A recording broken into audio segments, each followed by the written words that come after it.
Hello, and welcome to this episode of Freebirding Freedmans. I'm Lynn Freedman, and I'm here with my co-host Joel Freedman, aka my husband. And we have a special guest today, Nancy Paiva. She is the first fellow Mustang from my high school to be on the show with us. And Nancy, we're so happy to have you. I'm so happy to be here. So we have a lot of content to cover. And one of the most exciting things for me as a ongoing photographer who's trying to figure out how to make a profit with it is that you have had a long, successful career in one space, and then now you have moved into another space. And so I want you to kind of talk a little bit about your longer career and how you started your current photography journey. And then I know Joel will have some sports related questions for you too, since you cover the Cal My Bears. favorite subject, yes. Well, I started my career with City and County of San Francisco.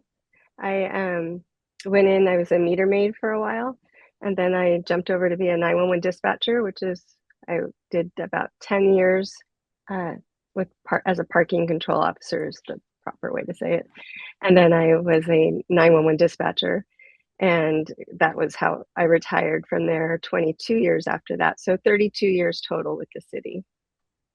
And during that time, I had started photography before, and I'm happy to say that's my second career. And during the 911 years, Yeah. you and I were kind of more connected on Facebook, probably starting while you were doing a little bit of everything, really. Yeah. And that sounded like some pretty intense work. Do you want to explain a little bit about like what you were saying yesterday, how many screens and Oh, computers and yeah. all that? I don't think people realize how physically demanding that is. You're sitting most of your day, but you have about 9 computer screens, 3 keyboards, and about 5 mouses. And the phone calls or the radio traffic is literally nonstop. And in San Francisco, they do police, fire, and medical. So you're doing all three agencies. So you never are still. You are constantly reaching, looking, turning, and it's physically demanding. And it can wear on you emotionally between the calls and the stress of no sleep. You're working nights, weekends, holidays, time away from your family. It can take a lot on you. So on top of that, you were a single mom and you noticed that there was a need for photography with the football team, right? Right. My son was in his senior year, and he was playing football, and there was nobody doing action shots. And I thought, well, it's his last year, and I want those pictures. So I've always been involved in photography and had just recently bought a camera. And I told him, I go, well, I'll try it if you want to get me on the field. So his coach told me I could come on the field, and I kept going out there game after game, and I started renting lenses and trying to figure out how to, because it's hard. High schools are hard with the bad lighting anyway. So you're trying to learn in Yep. not the best conditions. And so I would go to Looking Glass Photo in Berkeley, and they would help me and give me ideas and tell me what lens to rent. And then I friended people, and they would tell me what to do. And so that's just kind of trial and error. And it was like the last 2 games, I think I finally got it. And so, and then I was It's definitely hooked. not as easy as it looks. No, definitely not. Yeah, so I'd imagine that there's probably a big challenge between it being looking for, trying to work through the equipment and get comfortable with it, and then also understanding where in the game and it's almost like Right. what they say in hockey, you want to be where the puck's going to be Yeah. and be able to predict where there's going to be that Yeah. outstanding And opportunity. then yeah, years later, you move on, and they're like, "Well, it's not a picture if you don't have a face and a ball." And you're like, "Well, how do you get that?" Like, I just wanted to get a non-blurry picture. That's a good first step with all that Yeah, action for sure. yeah, Um, and then you moved on to a friend suggesting that you kind of take it to the next level, right? Or pushing yeah. you almost to the point where you just did it to stop hearing it. Yes, there was a Craigslist ad. That's how far back this goes. A Craigslist ad for a photographer for a football team, and I assumed it was a youth football team. And every time I got to work, she kept asking me, "Did you apply? Did you apply?" And so I only applied just so I could tell her I applied, because I'm like, I've only done one football season and not very well. So they did not choose me, but they chose someone else and said, but keep coming out if you want. And I thought, well, this is my learning opportunity. And I learned just keep saying yes, just keep trying and doing, and things just start unfolding. And I got better and better. And by the end of the season, they were going to the championship team. Oh, and I should have mentioned this was a semi pro team, not a And youth not youth football football. team. No. So it's big guys and older guys. And so they were great and invited me to go to Vegas for their championship game, asked me to be their team photographer. And I was with them for the following 8 years till they disbanded.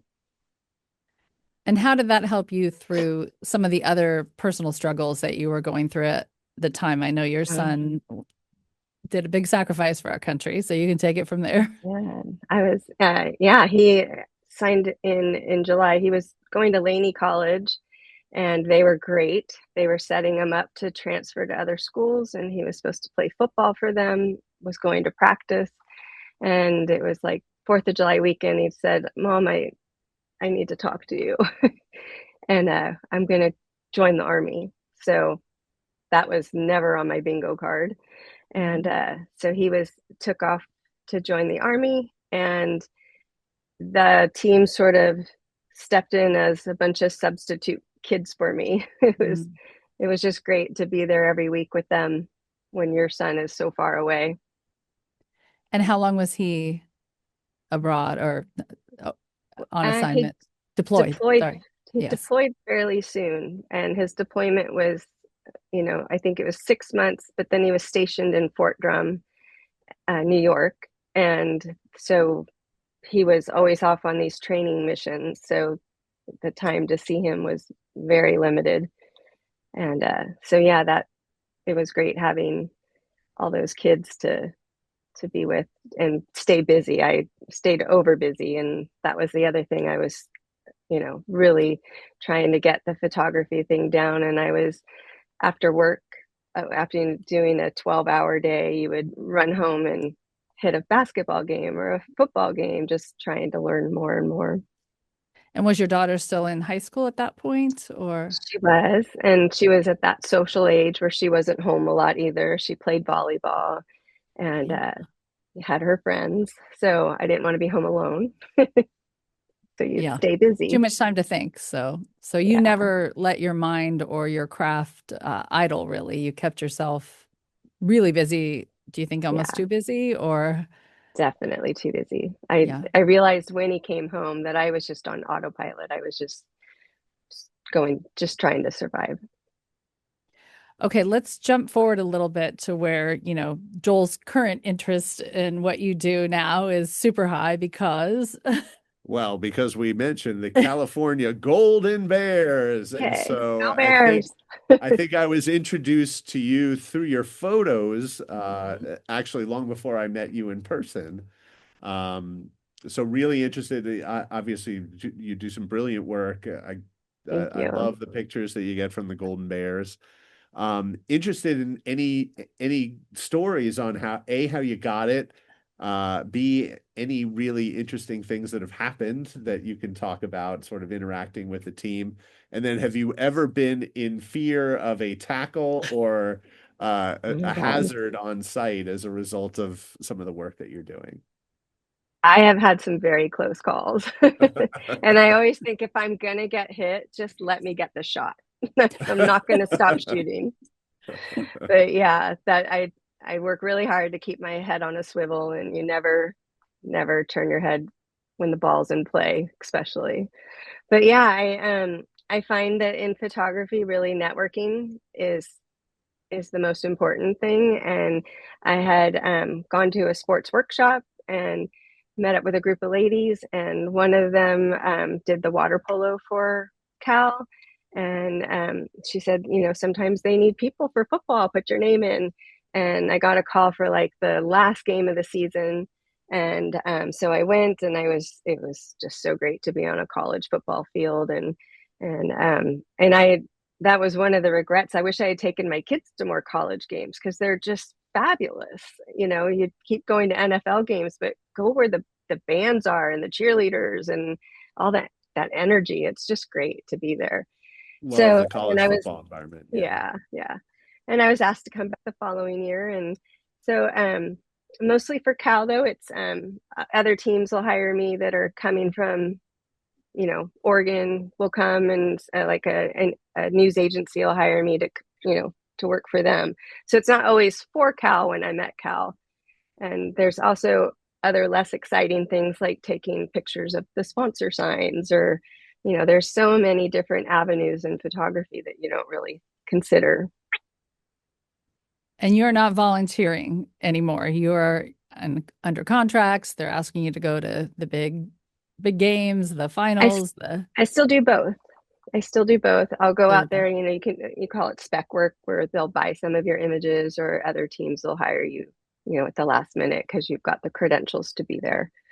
So it just depends on, some games you're hired for and some games you're not. And then, yeah, but for like certain bowl games, I'm hired for that.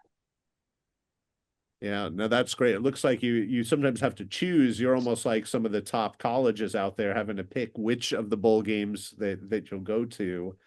And it sounds like you've actually done sugar bowls on a few occasions. So I have. interested to hear a little bit about how that experience and New Orleans in general being a little bit of a crazy atmosphere, but what that's been like. Yeah, on New Year's Eve, you're Oh there my the gosh. days before New Year's Eve, and the game is on New Year's Day. And it's a fascinating city. It's beautiful. The food is amazing, and they take such good care of the media at that bowl game. Definitely my favorite event to do. It must be fun to go in the special entrances and having that like It bird's really eye. is. Yeah. Yeah, there's nothing better than going out through that tunnel onto the field, and you see everything, the big scoreboards and the music, and then to be out there with the players is pretty amazing. And we're sometimes when we go to the Cal games, I'm out there looking for you, like more than the game. Like, where's Nancy? I think we've spotted you far enough to wave and text, and that's about it. But it's kind of Yeah. cool to know you and know that you're down Oh, there. Not everybody can just be on those sidelines, right there with athletes that everybody is so excited about, especially when it comes to yeah. Cal, you. Exactly. And then Our boy, I'd imagine now that you're so busy that you probably have to turn some work away. Like, do you have a reference set of people who you work with if you can't do a project that you're like, hey, I know a photographer down in San Diego who might be really good to cover that event. yeah, that's what I said. The best part of the whole networking thing. If someone can't do it, you'll get a job they can't do. And if there's something you can't do, you can, recommend someone. So it's a nice community to be in. So if someone's listening now who's sort of in that slump when their kids are, off doing whatever they choose to do after high school, and whether they want to be a photographer or start any kind of business. I know we have some classmates that have started other businesses later in life that have been really successful. But say they haven't taken any steps yet and they're scared or whatever. Do you have any advice for them as to why this was not a short process for you, but it sounds like rewarding um, and now it's paying you as well. So do you have any advice for people like that who might not know how to take the first step in whatever they're interested in? Yeah, I think it's never too late. It's never too late to do something that you've been passionate about, or, thought, oh, maybe I would like to try that, or, that's always just been a dream of mine to do. You should do it, because it's never too late. And I think, start small, and, for whatever interests you, and just keep doing it, and figure out how to make it work. I mean, if it's like it depends on the field, of course. Right. We can't just go be a lawyer without going to school, and but I mean, if that's your passion, I think you should do it. And then do you have any, we can insert pictures after, but do you have anything nearby you just would want to hold up for a moment before we move into some of the other aspects of your life? Well, I don't know if this will show, but so this was kind of the funny thing, for me anyway. Um, my son, because when you're a mom in high school, you're just, I'm Austin's mom. Nobody knows who my last name is, or what I do. And all of a sudden the kids started putting pictures that I took, and it would be like on all of their um, cover, profile pictures and cover pictures. And that was like the most flattering thing. So there was a boy at my daughter's softball awards ceremony, and we were talking, and he said he played football, and I said, oh, you do? And he's like, yeah. And I saw his phone. I go, oh, you have my picture? He goes, that's you? And I go, yeah. And he goes, oh my god, that's like my favorite picture. So it was like the whole team like had like this picture. I don't know if you can see it. Oh, that's awesome. Mm. Yeah, we can see it. Yeah, that looks great. So that was kind of a flattering thing. And there was like a dad one time, he had asked me to take pictures. I took pictures, and I said, so I called him and I said, this is, at my time, my name was Nancy Porfirio. And I said, it's Nancy Porfirio, but everybody always called me Mama Brills, the kids, which is my kid's last name. And so he said, oh, I'm sorry, ma'am. I only work with Mrs. Brills. I had to say, oh, well, that's me. So it's kind of fun, like your little celebrity moments you get while you can get them. Like, I don't know, like I kind of like the pictures where you're kind of capturing emotions on a field. Yeah. Oh, that's a good one. Like this is just like some little random ones that I had printed up for a talk I gave at a high school. The Giants hired me for Fan Fest and wanted me to get like stadium shots. Ooh. Oh, I love that angle. And so that was always fun. And it was cool because they told you exactly what seat to go stand at. This is the shot we want at this time of day. Of course, it was raining that day. Oh no. But I don't know. I tend to get a little too close sometimes, but Oh, I like that one. And then yeah. I want to show that one where you have that it's not a sports photo, but that you had up on Facebook recently. It's probably on your Oh, Instagram too, right? yeah. Did you post it Yeah, on your Instagram? I Okay. did. Okay. So let's just tell everybody what your Instagram is real quick in case they want to take a It look at it. PaivaImages, PAIVA images, one word on Instagram. Yeah. Okay. And So that's there's got, some cool examples there as well. yeah, thank And you. then tell us a little bit about a photography new space that you want to get in that we were talking about on the phone that Oh, has to do with, go yeah. ahead. You know what I mean? Yes, I love sports. Sports is the happiest place for me is the sideline of a football field when you can hear the action, feel the action, the crunching, the sounds, the trash talking between players. Like I love all that. But I also there's some time where you want to just sort of slow down, and I think that mature women don't take pictures of themselves, and I think that um, I think it people used to do it in like the 40s and the 50s. It was very important to have nice family portraits and pictures of family Yeah. members. I don't think we do that anymore. And I think especially, women our age. And I think everybody should have I'm not talking boudoir, I'm not talking, glamour shots, but just a really nice, tasteful picture that it's empowering to have a picture that you're proud of. And I recently had to have headshots taken of myself, and being put in that position was very vulnerable and made me realize what the people that I'm taking pictures of are feeling. Yeah. What they go But through, it's not super comfortable for a lot of people to have their photo taken. right, right.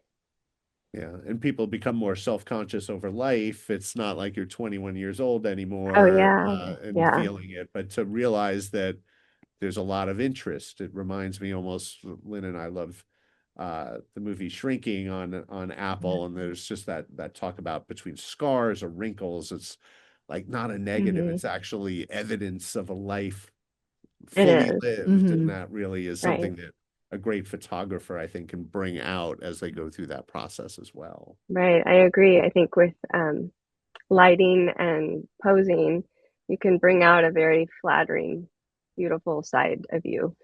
And I would like to be able to make someone feel good about themselves when they see a picture of themselves. And then it's there for future generations too, which Right. is kind of an indelible, great memory. Yeah, I have no pictures of my mom, or no pictures of my mom and I, because it was always, oh, when I lose weight, I'll have pictures taken, or oh, it's like, don't wait for tomorrow. Your kids want to have pictures to remember you by forever. Oh. And let's talk a little bit about you. You look so young, it's hard to even say grandma, but you have another role now I on top of do. everything else. And so, Yeah. how has that added to the stage in life for you?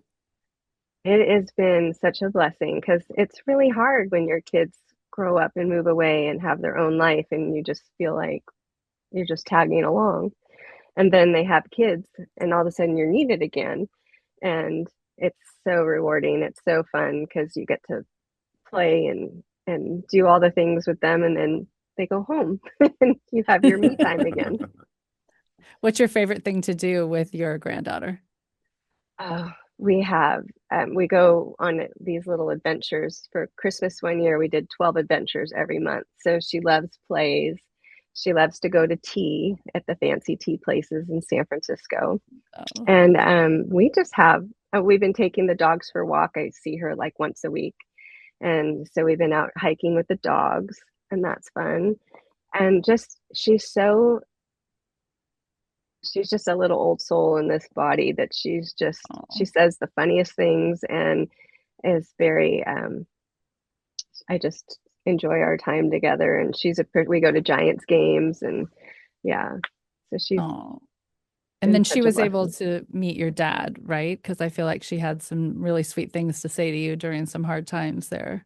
She really did. She did. And she was funny because she wasn't like other kids. My dad had to go stay in assisted living, and then he got moved to memory care. And he never remembered her, but he was always delighted to be in her presence. Oh, And she was great with him. He would ride his bike in this little path that was out front, and she would cheer him on. And we would oh, go into the assisted living, and she would talk to everybody and hug everybody, and they just were delighted with her as well.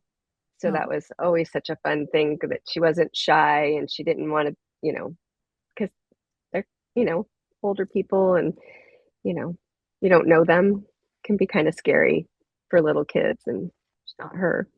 oh. A little beacon of hope. Yeah, really. And then for the last area I want to talk to you about is how involved in volunteerism you've been. And this is kind of the same theme as the person we interviewed in the studio just a few minutes Yeah. ago. That's a huge part of your life. And I'd like you to just tell us a little bit about maybe even what you were doing yesterday. Oh, yes. I do. I'm really passionate about volunteering and giving your time back to community, be it Blue Star Moms for veteran support. And then yesterday, I don't, I haven't had any sleep. I just spent the last almost 48 hours with 37 high school students for the Every 15 Minutes program, which is a program to promote to not drink and drive. Every 15 minutes, someone is killed in an accident that was alcohol related. And now that was back when the program started, and now it's 39 minutes, which is better, but still not great. Yeah. And yeah, I started when my son was a participant in 2009, and I did the photography for that, except he didn't want me to be at the crash scene part because he said, can you just be a mom for this part? Mhm. So that's that problem with being a photographer, is that you're always capturing everything they do. So I'm sure it's annoying for my kids. And ours. Yeah. They could probably relate to that.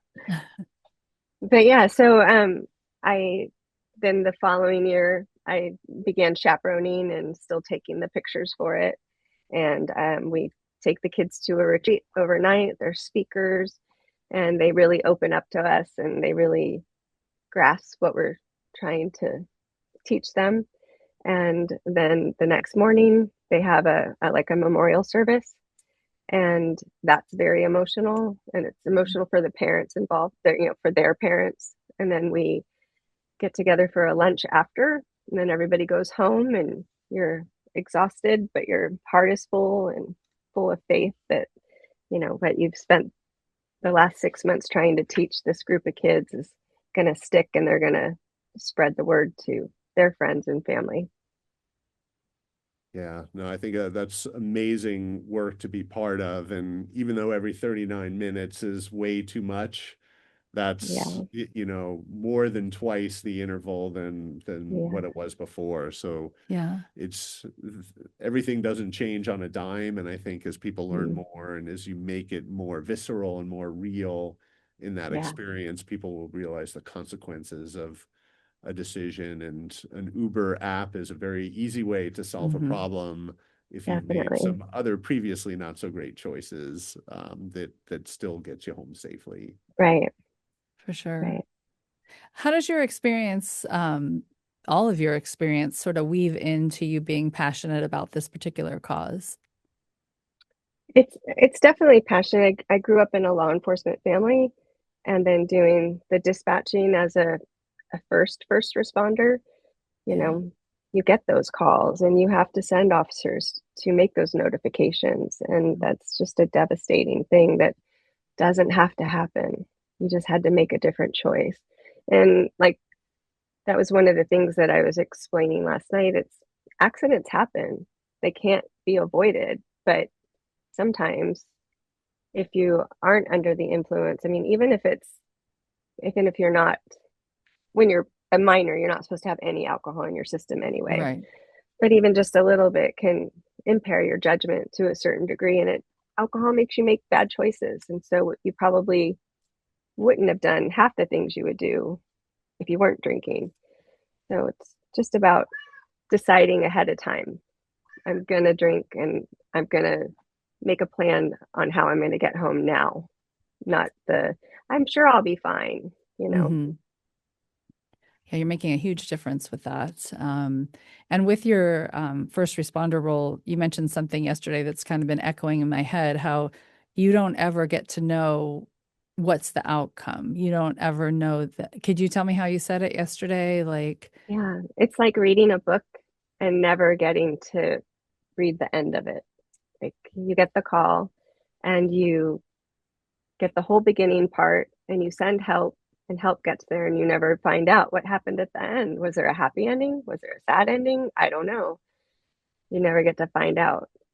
so if your volunteerism can even help, change one story, and hopefully it's a lot more Definitely. than one. Yeah. That's pretty impactful. And what is the organization called again, if people want to look at the website? For every 15 minutes. Mhm. Yeah, Okay. every 15 minutes is the program. And a lot of high schools do it. Most do it every other year. And in certain communities, they trade off the years so that because it's sort of the element of surprise for the kids because they only do it for the seniors and juniors so that it is more of a surprise when it happens at the school that year. And it sounds very realistic and very emotional, even though um, it's acting or demonstrating more than thankfully real life, but it sounds like it hits Really, pretty it hard. really is. Yeah. I know when they came, they send an officer and a chaplain to every parent's house that's of the students that are participating and they do a notification. And I thought, well, I'm a 911 dispatcher. I mean, obviously, I know this isn't real. And so the Yeah. chaplain and the officer showed up at I feel like I'm storytelling, like I shouldn't storytell, but do you want me to stop or I, continue? I want you to continue. Okay. So they came to the door and I thought, do you want some coffee or water or anything? Because I'm thinking they're just going to come in for a minute because I know it's not real. And they never broke script. They came in and they're like, would you like to have a seat? We have something to tell you. Is there someone you could call? And we're very sorry to inform you, but your son's been involved in a traffic collision and he didn't make it. And it's almost like my brain didn't tell my body that it wasn't real. And Mm, you just start shaking and kind of crying and you're like, this is ridiculous. I know it's not real, but it's like you're you're just responding to the emotion of it. And then the thought that, wow, and then he's gone for the whole 24 hours. I can't call him. They take their phones, they take him somewhere where you don't know, and I won't mm, see him. It was as if he really did die and I have no way of seeing him. I walk by his room that night and it's empty. And I'm a single mom. He goes to his dad every other weekend. So it's not like I'm not used to him not being there. It was just knowing that I couldn't call him. I couldn't see him. I couldn't. I had no idea where he was. So that was really impactful. And then seeing them, then you go to their funeral and you're watching this memorial service and hearing a speaker who had a tragedy that involved alcohol. And then you finally get to see your child, and it's like the happiest day ever. And how many years have you been involved with this every 15 minutes? With the exception of 2021 because of COVID, every other year since 2009. Well, that's a good run. And you're going to stay with Yeah, it. absolutely. As long as they'll let me. So we wrapped up our last podcast with a couple of the same questions that I'll ask you. Part of why we're doing this is to help people who get in that sort of stuck position after their kids head off to the next phase in life, Yeah. whether it's college, military, trade, whatever it is, where the parent feels a little bit like, well, now what do I do? Or What do I what's my do? Yeah. purpose or whatever. So if you could say something to a person who's kind of in that spot where they don't even think they have a purpose anymore to try to help them, what would you say? It would be between two things: volunteering, because helping other people is so rewarding, and it will keep you busy and it'll open doors for you and it will show you things that you would have never seen before. I have a cat that's about to jump on the desk. That's And fine. but I think also there's always something that is repeated to you over and over that you do well, that you may not know you do well. Like someone should say, "Oh my God, you should be a writer," or "You should sell your cookies because these are amazing." Those things that are said to you over and over, there's a pattern to that. And that's just sort of something you should look into when someone tells, "Oh, you're really talented at that. You should do that for a living." Or Because I guess your it's a, friend kind of did that a little bit for you, right? Your coworker who would not stop saying apply, apply, apply. yeah, this is what you're good at. You should go keep doing it. Yes, That's great definitely. advice.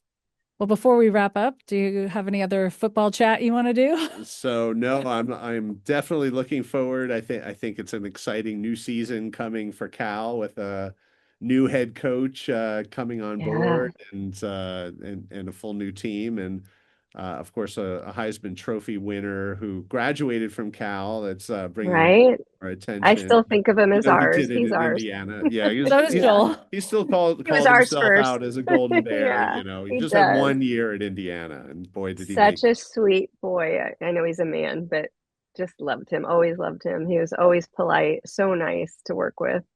Yeah, call out to Really like Fernando him. Mendoza. Great Cal Yeah, Bear, great yay, Hoosier, great story. I can't wait to see the definitely, movie of what happens. for Uh, sure. and hope we'll have a chance. Some of your footage will probably be part of that Oh, wouldn't that as be well nice? too. For sure. Well, you have some great pictures of him, I know. I do. Yeah. All right. Well, once again, let's just mention your Instagram at, you want to just go ahead? Private So, images. Private images. okay. And we'll do a little link as well when we Okay. post this. And thank you so much for being willing to join Thank us on you our for having podcast. me. We Thank love that you. you listened to it and that you I commented. That do. was, I think it's so important when everybody's kids leave home. You just sometimes don't know what to do with yourself. and we love that you're our first, or my first fellow Mustang from my graduating class to join us. So we'll have to do a little tease on guess who was the first one to join, That and would be hopefully great. we'll see you on the sidelines and maybe at our Yeah. class reunion too. That's coming up Yes. in a few That's months. That's coming right, up. November, isn't it? It's no Yeah. numbers. We're not talking numbers. All right. Well, thank you so much. Thank And you. I'll send you a little message after and let you know as soon as this is Okay. going to be posted. But thank you, Nancy, and Thank thank you you so so much. much. Thank you, Nancy. And thank you Bye. for Thank you. listening to. Bye.